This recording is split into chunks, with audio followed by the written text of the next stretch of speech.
Not all Browns we're back with Triad, a novel of the supernatural by Mary Leader.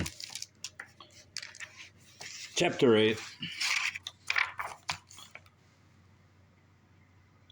I soared high over the puckered sea, my white pinions beating toward the sun, drifting with the air currents, rising and falling, dipping in and out of the clouds, feeling their chill, moist breath. The sea slid away, and now it was land beneath me, curly green with trees, scarred with the monstrous wheels of mountains.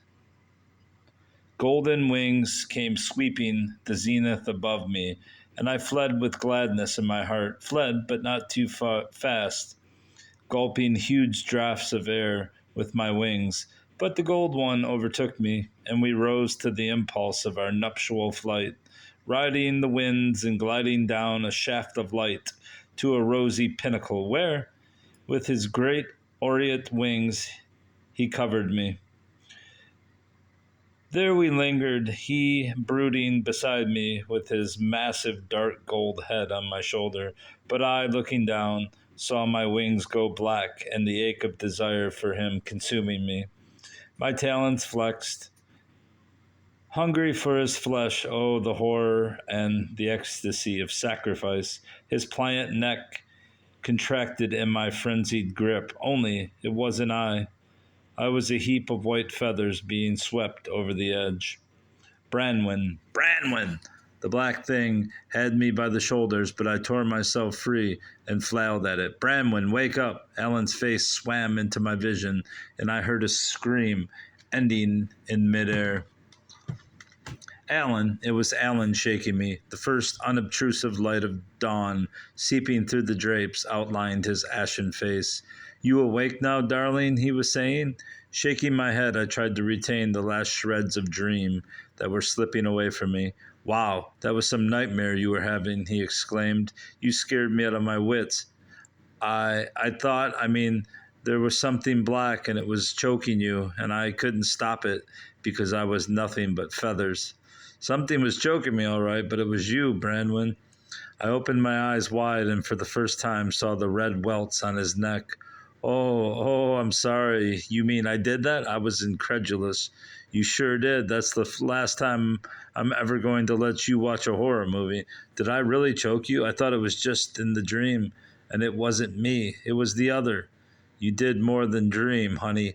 Here I was, sound asleep, and I felt someone kissing me. That's nice, I thought, and turned to put my arms around you. But just then you grabbed me around the neck and began to squeeze, digging your nails into me and yelling like a banshee. Being half asleep, I thought some prowler had gotten in and attacked me. Believe me, Bramwin, you just did me out of 10 years of my life. I think you scared Lance, too. He scooted under the bed. We were both so shaken that we didn't try to go back to sleep. We would soon have to be on our way anyway. Propping up the pillows, we sat and talked. What were you dreaming about? He wanted to know. Birds. Birds. I was recapturing the dream in my mind, and I related it to him as the fragments came back to me. It's a damn good thing you woke up when you did, he said, when I had finished. I don't think I could have taken much more. I might have had to slug you. You were so strong. I wouldn't have believed you had strength like that. You probably thought it was Mr. Hyde after you. Now I think of it. That's what did it. What? Now I think of it. That's what did it. You had the movie on your mind and also that lousy painting, and you just put them together in a nightmare. The door had swung open again. All I had to do now was walk in and tell him the whole thing. I lightly touched the marks on his neck. What if I'd really hurt you? I said. Oh, I wouldn't have let you do that. You weren't that strong. But even for the little I did, I feel so guilty. It wasn't your fault. You were asleep. It wasn't my fault. He really believed that. I felt an easing of tension, as if he had just handed me a blank check. But did he really mean it? I had to know.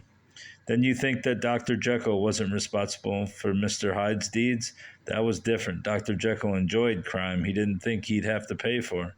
Yes, I suppose so. But what about people who have schizophrenia? That's insanity. Then you agree that people who commit crimes during periods of insanity should not be punished as criminals. Not if they're really insane, but in general, I'd say that the plea of insanity is something that is highly abused by unscrupulous defense lawyers, particularly the plea of temporary insanity. Would the same apply to amnesia? That would depend on how complete the amnesia is. Some people commit the crime first and then deliberately induce a mental block to forget what they've done. The door was closing again. Man has always tried to attribute his evil acts to forces beyond his control, he went on. Take werewolves, for instance. They were men who thought that in the guise of wolves they could commit any sort of atrocity and get away with it. I suppose you would say the same for demonic possession. Not demonic possession. That wasn't what I meant. What did I have to bring? Why did I have to bring that up? But what if, at the moment of death, Rhiannon's soul had willed itself into my body, or her mind into my brain? Demonic possession, he echoed. That went out with the werewolves. Psychiatrists have other names for that sort of thing now. He touched a lighter to his cigarette. Does the thing change because you give it a different name? He looked at me curiously through a smoke ring. Don't tell me you believe in old superstition like that. No, of course not, I said hastily, except when I read the headlines. Then I'm tempted to believe that the devil is making it better with people than God is. How about all those poor migrant workers buried in that peach orchard, and that fellow who sniped at people from the University of Texas Tower? And oh, yes, the character who knocked off all those nurses. And those are only individual cases. What about war and atrocities and little people dying because generals and politicians have to have their war games? I can't argue about those things, he conceded, but I think humanity has to take responsibility for them. Not. There's so much that's not known, I rushed on. Before he could marshal his arguments, even reputable scientists are now granting the existence of things like ESP and clairvoyance and, what's the other thing? Telepathy. No, it's a longer name than that. Psychokinesis. What's that? Being able to move material objects by psychic means. Poltergeists do it. You mean like tipping tables and making vases and typewriters and things fly through the air? Yes, that's it. He gave me a long look. Oh, come on now. What have you been reading? The newspapers. Even the Russians are researching these fields. Look, what are you trying to get at, Bramwin? You're talking in circles. Yes, I suppose I am. There's no compass for truth hunters. You walk or talk in circles, and you always come back to one undeniable fact. No one on this side of death ever knows the whole truth. Look at the church.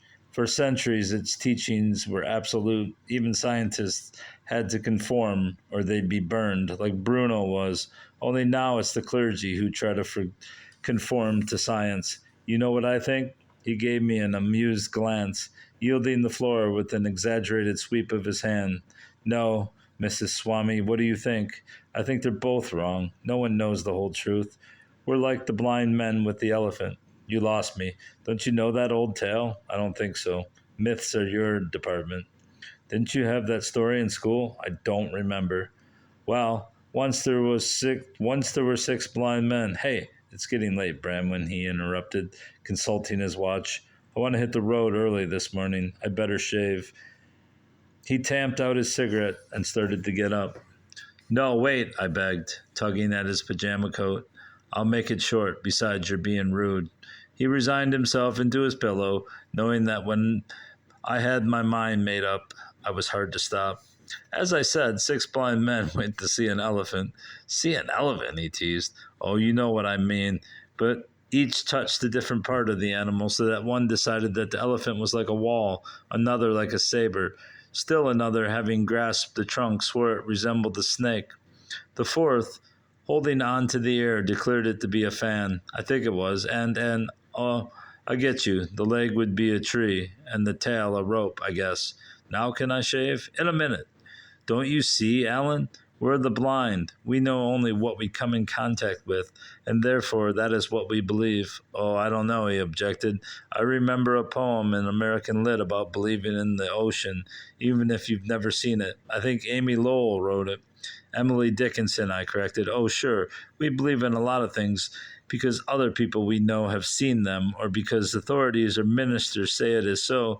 But what if 5 of the blind men managed to touch all the parts but the tail, while the 6th man, in addition to touching the rest, did come in contact with the tail, and finding it to be the most meaningful member, tried to expound on it? What would the others have called him? A bloody heretic. Now come on, let's get dressed. I'm getting hungry. He was so handsome standing there. I love you, Alan, I thought. I'm trying to tell you something, but I just can't. You're my husband, and I'm going to bear your child, if it is my child. Don't look so serious, Bramwin, he coaxed me. So you had a nightmare. I should tell you about the time I dreamed that someone was going to clobber me with a big club, and I woke up to find that I had just clouted my college roommate with the dictionary. Poor fellow. He moved out right after that. Can't say I blame him. As for old Jekyll, Hyde was his creation, so he deserved what he got. And I think you'll find that's true in most cases of split personality. A person creates his own formula for disaster. How right you are, oh, my lovable, upright, serene, unimaginative husband. Damn you. You just slammed the door and turned the key. And that's the end of chapter 8. Goodbye for now, bruv. Goodbye.